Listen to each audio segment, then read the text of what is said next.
हम लोग भगवान के नाम का जब निरंतर क्यों नहीं कर पा रहे? भगवत शरणागति हमारी क्यों पुष्ट नहीं हो रही? परम पावन महामहिम अद्भुत भक्ति भास्कर श्री तुकाराम जी महाराज, बहुत ध्यान से सुनिए। माझे मज कलोम येती अवगुण, काय करूं मन अनावर, आता मा डूबा राहे नारायण, दया सिंधुपणा साच करीम। वाचा वदे परा करणे कठिन, इंद्रियाम अधीन झालो देवा, तुका महणे जैसा तैसा तुझा दासा, न धरी उदास माय बापा। श्री तुकाराम जी कह रहे हैं इतने दुर्गुण अंदर हैं, क्या करूं, बस नहीं चलती। हे पांडुरंगा नारायण, हमारे और आपके बीच में बहुत दुर्गुण है ये। मैं आपकी तरफ आना चाहता हूं, मेरे हृदय में इतने दुर्गुण हैं, आप तक पहुंचने नहीं दे रहे। पर आप दया सिंधु, सत्य कर दिखाओ अपना नाम। आपका नाम दया सिंधु है, आप हम पर दया करो। मैं इंद्रियों के अधीन हूं, तुकाराम जी कहते हैं, पर इतनी बात सुन लो कान खोल के आप, मैं जैसा भी हूं पंडरीनाथ मैं आपका हूं। वही बात आ गई ना, मेरे माई बाप आप हो, अब मुझे उदास मत करो, घसीट लो। ये जो इंद्रियों का विलास, मन का विलास है, मेरे पंडरीनाथ आप दया सिंधु, अपना नाम सत्य करो। मैं जैसा हूं प्रभु आपका हूं, अब ये बात आप सत्य करके आप दिखाओगे। मैं जैसा हूं आपका हूं, ये सत्य करके आप दिखाओगे। आप घसीटो हमारे मन को, हमारी इंद्रियों को। नाथ काय करूं आताम या मना, न सनीम विषयाची वासना। मैं क्या करूं, ये मन इंद्रियों के साथ विषयों में भाग रहा है, ये विषय वासना छोड़ना नहीं चाहता। मैं मना रहा हूं इसको, डांट रहा हूं, पर ये पतन की ओर ही भागता जा रहा है। हर साधक के अंदर की वृत्ति यही है। प्रार्थिताहिम राहे ना आदरिम, पतना नेउम धालिम। मैं प्रार्थना करता हूं, राह पर लाने के लिए डांट लगाता हूं, लेकिन ये मन अपनी इंद्रियों के साथ भोगों में भाग जाता है। हे विठ्ठल दौड़ो, अब दौड़ो, नहीं तो अब ये गया, अब कोई राह नहीं दिखाई दे रहा है, मन ले जाएगा इंद्रियों को विषयों में।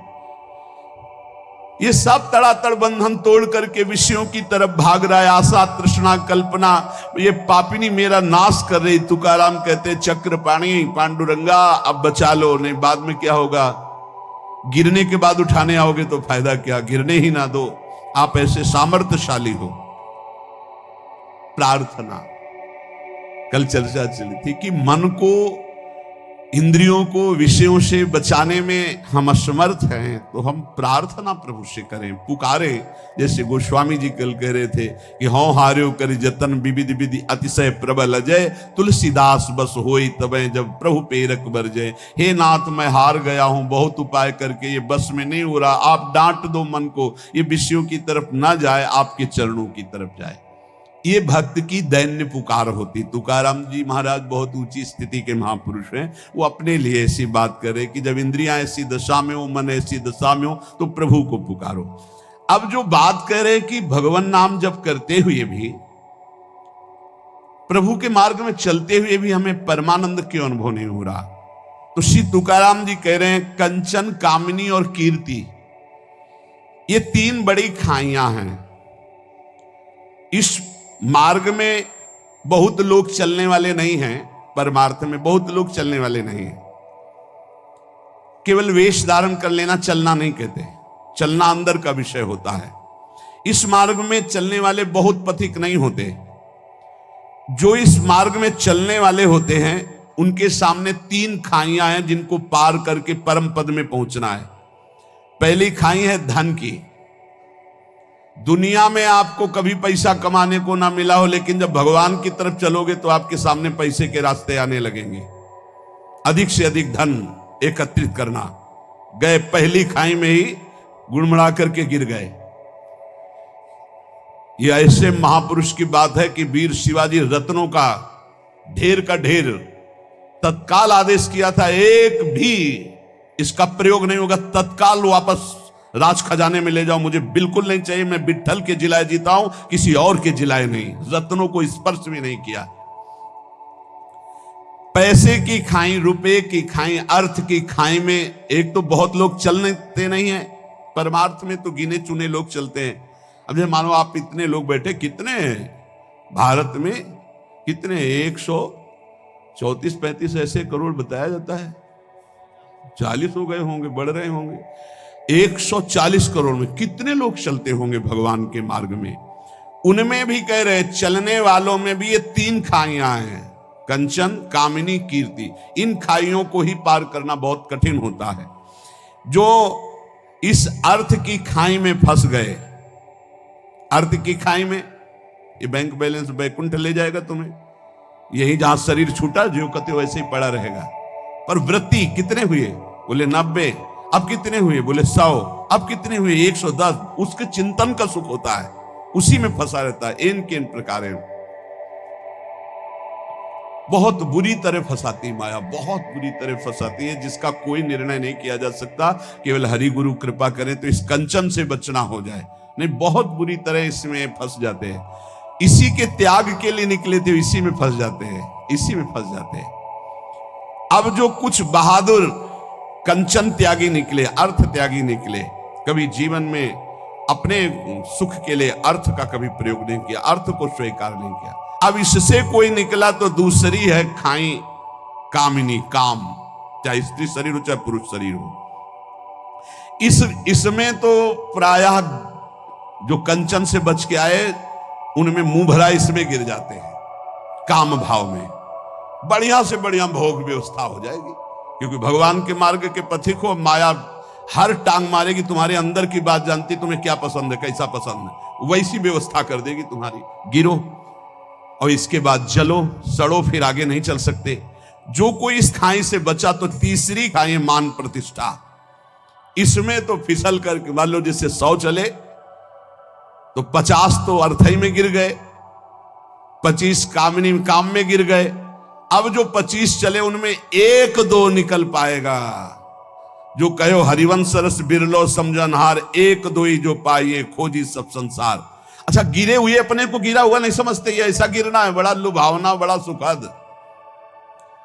अब वो मान की खाई में, श्री तुकाराम जी महाराज कह रहे, जो भगवत कृपा प्राप्त होता है वो इस मान की खाई को पार करता है। बिरला ऐसा कोणी तुका त्याचे लोटांगणी। कोई बिरला ऐसा है जो हरि के चरणों में हर समय लौटता रहता है, चित्त जिसका हर समय नाम जब चलता, वो इस कंचन की, कामिनी की, कीर्ति की तीनों खाइयों को, इसे शास्त्रीय भाषा में कहते हैं लोक ऐषणा, वित्त ऐषणा, पुत्र ऐषणा। अगर इन तीनों ऐषणाओं को पार कर जाए तो ब्रह्मबोध हो जाए, भगवत प्राप्त हो जाए। जहां ये अंदर स्वीकृति कुछ विशेषता है, वही मान की फिसलन उसको गिरा देती है। कुछ विशेषता नहीं। बोले भाई झूठ बोल रहा है तो ऐसे नहीं, 10% तो सही होगा ही। 100 में जब बात निकलती है तो 10 तो सही होती, 90 झूठ मान ली। लेकिन आपको सच्ची बताओ, 100 का 100% झूठा हो तो 1% भी सत्य नहीं है, कैसे जानोगे? कैसे जान सकते हो? ये रुपए की आसक्ति, भोग की आसक्ति और मान प्रतिष्ठा 100 का 100% झूठा है। तब पता चलेगा जब यहां से तुम्हारा ट्रांसफर होगा, तब समझ में आएगा ये बैंक बैलेंस तो मेरे काम ही नहीं आया। जोड़ जोड़ के मर गए, हमारे काम नहीं आया। नाना प्रकार की भोग वृत्तियां रही, लेकिन अब तो दुर्गति का अवसर आ गया। बड़ा यश कीर्ति था, ये किस काम में यश कीर्ति? अरे यश कीर्ति बहुत मजाक समझो, मजाक, बिल्कुल मजाक समझो। कोई भरोसे की चीज नहीं है यश कीर्ति प्रतिष्ठा। ये सूखे पत्ते जैसी हवा चली उधर ही पहुंच जाते हैं। तीसरी खाई को पार करने में बड़े बड़ों के जीवन में संदेह खड़ा हो जाता है। मान प्रतिष्ठा, सम्मान, कीर्ति की। साधक वही जो तीनों खाइयों में ढिलाई न करे, चढ़ता चला जाए, निकलता चला जाए, कसौटी पर कसता चला जाए। तीनों खाइयों को जो पार कर गया, तुकाराम जी कहते पांडुरंगा सामने खड़ा है। भगवान सामने खड़े, तीनों खाइयों से पार होने वाले को गले लगा लेते।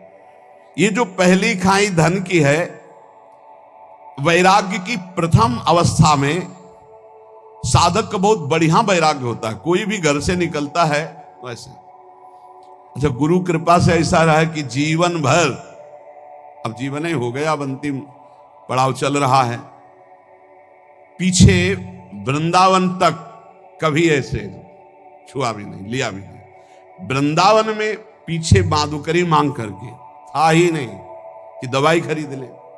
अब जो व्यवस्था हो रही वो उनकी व्यवस्था हो रही है। ये जो सैकड़ों लोगों ने अपना जीवन प्रभु को दे दिया, उनके भाग्य से हो रही। हमारे भाग्य में तो कभी व्यवस्था नहीं हुई, और आज व्यवस्था तो हमारे किस काम की। वो परमात्मा देख रहा है कि शरण में इसकी व्यवस्था करनी, इसलिए सब व्यवस्था। अपने चाह, अपने सुख के लिए अपना बैंक बैलेंस चाहना, कंचन में फंस जाना है। पूरा विश्व है मेरे प्रभु का, उनका ऐसा प्रसाद है, कोई भूखा नहीं रहेगा, कोई अव्यवस्था नहीं होगी, और किसी से चाह नहीं, किसी से मांग नहीं। कह रही जो पहली खाई कंचन की आती है, रुपये की आती। तुकाराम जी कहते प्रथम अवस्था में बहुत सुंदर वैराग्य होता है साधक का, वो तुच्छ मान करके उसकी तरफ देखता ही नहीं है। पर जब आगे वैराग्य बढ़ता है और यश फैलता है भगत, तब उसकी प्रियता न जग जाए। अर्थ के प्रति प्रियता नहीं होनी चाहिए। प्रियता ना होना और अर्थ होना कोई फर्क ना पड़ना, लेकिन प्रियता होना और अर्थ ना होना तो फर्क पड़ जाना। अर्थ की प्रियता, रुपये का महत्व जग जाना। त्याग के आडंबर से परमात्मा बोध नहीं होता है। त्याग का आडंबर न करे, इसकी आसक्ति ना हो तो कोई फर्क नहीं पड़ता है। त्याग का आडंबर ना करे। श्री तुकाराम जी महाराज कह रहे कि जैसे प्राथमिक अवस्था में साधक के अंदर वैराग्य होता है। एक बार गुरुदेव भगवान ने कहा था, जब कोई साधक भगवत प्राप्ति के लिए घर से निकलता है, उसका वैराग्य कितना प्रशंसनीय होता है। कहां खाएंगे कोई पता नहीं, कहां रहेंगे कोई पता नहीं, क्या होगा कोई पता नहीं। ऐसी स्थिति आजीवन क्यों नहीं रहती? वैराग्य प्रतिदिन बढ़ना चाहिए, ना कि घटना चाहिए। जिस लक्ष्य को लेकर तुम घर से निकले थे, वो वैराग्य कहां गया? और नाना प्रकार की भोग सामग्रियां ये तभी लुभायमान करती हैं जब भगवदानंद का लोभ नहीं जगता। श्री तुकाराम जी की जो अर्धांगिनी थी, वो इसी बात से असंतुष्ट थी कि कभी बात ही नहीं करते थे तुकाराम जी महाराज। दिन भर निकल गए, 2-3 पर्वत थे, उनमें एकांत में बैठे राम कृष्ण हरि राम कृष्ण हरि। रात खाने की भी व्यवस्था नहीं, रात में आए ध्यानस्थ होकर विराजमान है। ना कहीं कंचन में लगाओ, न कहीं कामिनी में लगाओ। अभंग रचे थे जो बहुत महिमा, वो इंद्राणी में डुबो दिए थे। इतने यश के रहित भाव वाले, कहीं सुसुख वांछा नहीं।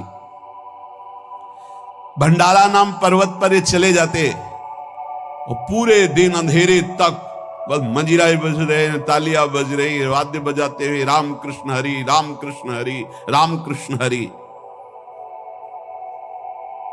एकांत में यदि कोई भगवत साक्षात्कार पाना चाहता है तो तुकाराम जी कहते एकांती लोकांती स्त्रियांसी न भाषण, प्राण गेला जान करूं नए। साधक को इतनी दृढ़ता कर लेनी चाहिए कि एकांत में कभी विपरीत शरीर के पास बहुत देर तक ना रहे, नहीं तो गिर जाएगा, पक्का गिर जाएगा, चाहे जितना संयमी साधक हो। कह रहे प्राण गेला जान करूं नए, प्राण त्याग सकता हूं लेकिन एकांत में कभी माई बहन के साथ नहीं बैठ सकता। तुकाराम जी कह रहे साधक में इतनी दृढ़ता होनी चाहिए कि उसका वैराग्य इतना दृढ़ होना चाहिए कि चाहे प्राण निकल जाए पर मैं कभी ऐसा गलत, ऐसा दृढ़ निश्चय होना। और इसके लिए बहादुर ना बने, डरता रहे, यही डर ही डर हरिवंश हित, डरता रहे। ना जानो छिनंत कवन बुद्धि घटई प्रकाशित, छुट चेतन जु अचेत तेउ मुनि भय विश्वासित, पारासर सुरेंद्र कलप कामिनी मन फंद्या, परिव देह दुख द्वंद कौन क्रम काल निकंद्या, यही डर ही डर हरिवंश हित, जिनो भ्रमय गुण सलिल पर, जी नामन मंगल लोक त्यू सुहरि पद भजु ना विलंब करे। हम लोग अपने साधन का महत्व भूल करके भोग का महत्व जब अंदर बैठा लेते, तब ये बातें आने लगती। छुप छुपा कर देखना, छुप छुपा करके उसका मनन करना, ये सब नष्ट कर देता है। वैराग्य शिखामणि, अग्निस्वरूप तुम्हारा वैराग्य हो। कभी एकांत में विपरीत आकर्षण वाले शरीरों का संग कभी न करें, नहीं बहुत बुरा पछाड़ खाकर गिर जाओगे। चाहे जितने बड़े जितेंद्रिय बलवान इंद्रिय ग्रामो विद्वानम अपनी कर सकती, इंद्रियां बड़ी बलवान है, वो कभी भी भ्रष्ट कर सकती है। इसलिए बचते रहो, भागते रहो, डरते रहो। और गृहस्थ हो तो केवल जो अर्धांगिनी स्वीकार की, इसके अलावा नहीं तो परमार्थ नहीं बनेगा।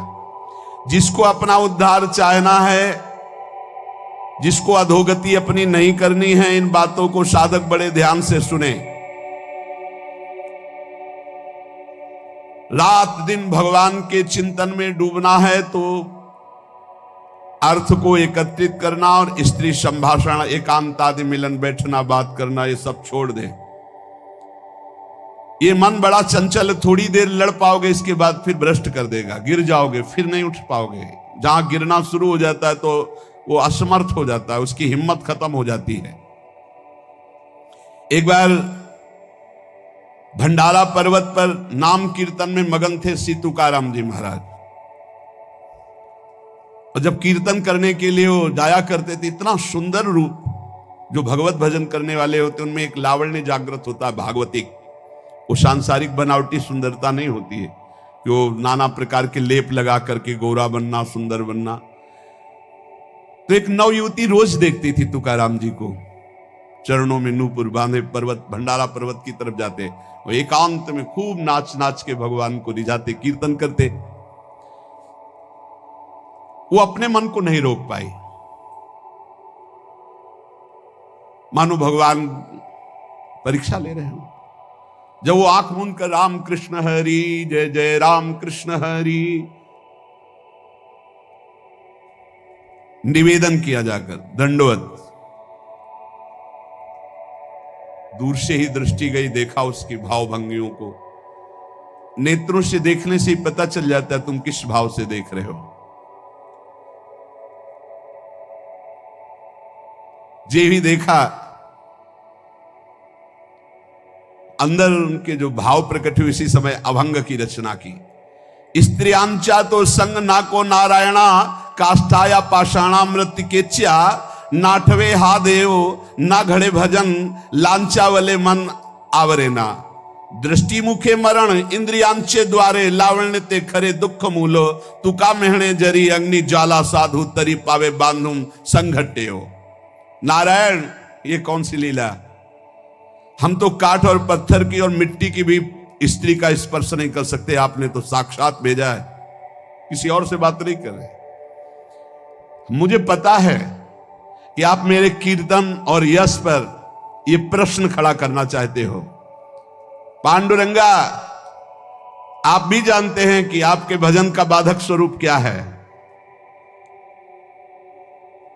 ये नेत्रों के कटाक्ष, ये मुख की मुस्कान, ये इंद्रियों का आकर्षण उन मरण धर्माओं को हो सकता है जो शरीरों पर आ सकता है, जो पांडुरंगा में आ सकते हैं, उसके ऊपर कोई फर्क नहीं पड़ सकता। ये लावण्य का आकर्षण दुखों का मूल है। तुकाराम जी कहते हैं कि यदि एक तरफ स्त्री हो, एक तरफ आग हो, और साधु को कहा जाए किसका स्पर्श करोगे, तो आग का स्पर्श कर लेगा, आग में जलना स्वीकार कर लेगा, लेकिन पराई माता बहनों की तरफ गंदी दृष्टि, गंदी भावना नहीं। इसलिए हे पांडुरंगा बचाओ। तुकाराम जी सीधे भगवान से बात कर, हे पांडुरंगा, ये क्या प्रश्न है? और उससे कहा, पराविया नारी रखुमाई समान, हे गेले नेमुन ठाइन चिंची। तुम तो हमारे पांडुरंगा की प्रिय रुक्मिणी माता के समान हो, रखुमाई समान। जैसे हम पांडुरंगा के पार्श्व में विराजमान रुक्मिणी माता को देखते हैं, हे माता, तुम तो वैसे हमारी दृष्टि में हो, तुम रुक्मिणी माता के समान हो। इसलिए तुम जाओ, तुम्हारी यहां कोई चेष्टा की चाल नहीं चलेगी। जानती हो हम कौन हैं? हम हरिदास हैं, हम प्रभु के दास हैं, तुम्हारे द्वारा हमारा पतन नहीं हो सकता। ऐसी बुरी चिंतन वृत्ति मत रखो।